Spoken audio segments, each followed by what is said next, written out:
Près de 8 ans après les attentats terroristes de Charlie Hebdo, de la Porte de Montrouge et de l'Hypercacher, le verdict du procès en appel a été annoncé hier soir par la Cour. Ce verdict, on en parle ce matin justement avec l'avocat et président du Consistoire central de France, Élie Corchia. Bonjour. Bonjour Ilana. Merci beaucoup d'être avec nous. Comme chaque vendredi, on vous retrouve pour votre chronique hebdomadaire. Et donc ce matin, bien sûr, vous revenez sur ce verdict qui, toujours curieusement, n'a pas fait grand bruit dans la presse française hier soir.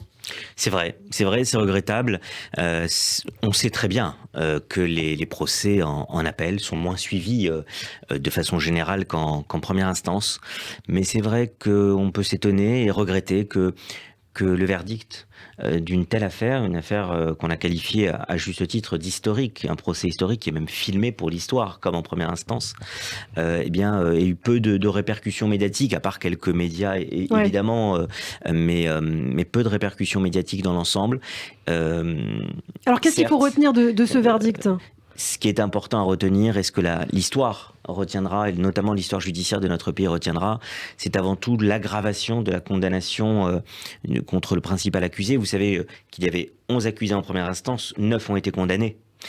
Et n'ont pas fait appel de leur condamnation, et 2 avaient fait appel de leur condamnation. Ali Riza Polat, principal accusé qui avait été condamné à 30 ans de réclusion criminelle pour complicité des assassinats commis par Amédi Koulibaly, qu'il connaissait bien, et les frères Kouachi, qu'il connaissait très peu, pour ne pas dire quasiment pas, mais vous savez que comme ils se sont synchronisés, c'est une seule affaire, donc on est condamné pour complicité pour l'ensemble des assassinats ou pas, et qui là voit sa peine aggravée, donc à perpétuité, réclusion criminelle à perpétuité, assortie d'une période de sûreté de 20 ans, elle était de 22 ans, on peut s'étonner sur ce point qu'elle n'ait pas été maintenue à 22 ans, mais en tout cas ce qu'il en reste principalement, c'est cette aggravation pour le principal accusé, et puis le second accusé, Amar Hamdani, qui lui a été condamné pour association de malfaiteurs terroriste, comme en première instance, mais qui, dans le quantum de la peine, a vu sa peine baisser à 13 ans de réclusion, avec une période de sûreté des 2/3, comme en première instance, mais qui a vu sa peine baisser, puisque la Cour d'assises a manifestement considéré que dans la chaîne criminelle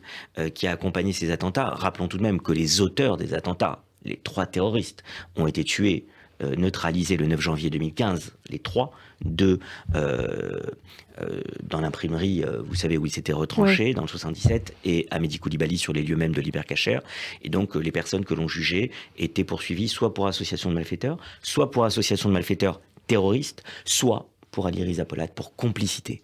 Et donc lui, il a été condamné, le second accusé, à 13 ans de réclusion, parce que la Cour d'appel a décidé que dans la chaîne criminelle des différents accusés qui ont été condamnés dans ce dossier, il se situait, pour ceux qui connaissent bien le dossier, il se situait finalement pour la Cour d'appel au même niveau qu'un Willy Prévost, proche de Koulibaly aussi, qui avait été condamné en première instance à 13 ans pour association de malfaiteurs terroristes aussi, et qui lui n'avait pas fait appel de la condamnation.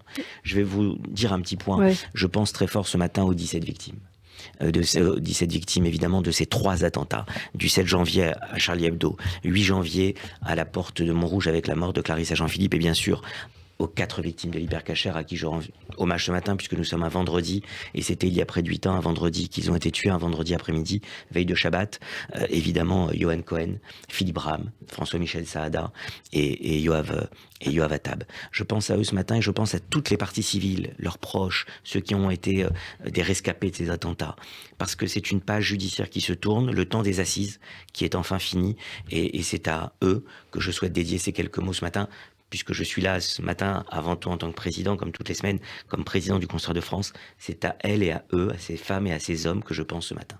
Alors, comme chaque vendredi, Élie, vous nous avez apporté un livre à lire pour Shabbat. C'est ce matin un livre qui s'appelle Fritz Lang, le maudit. Et vous faites justement un lien avec ce procès en appel de l'Hypercacher. Exactement, c'est un roman graphique remarquable qui est paru aux éditions Les Arènes, avec Arnaud Delalande au scénario, qui fait un très très beau travail, et Éric Liberge avec des dessins vraiment très réussis.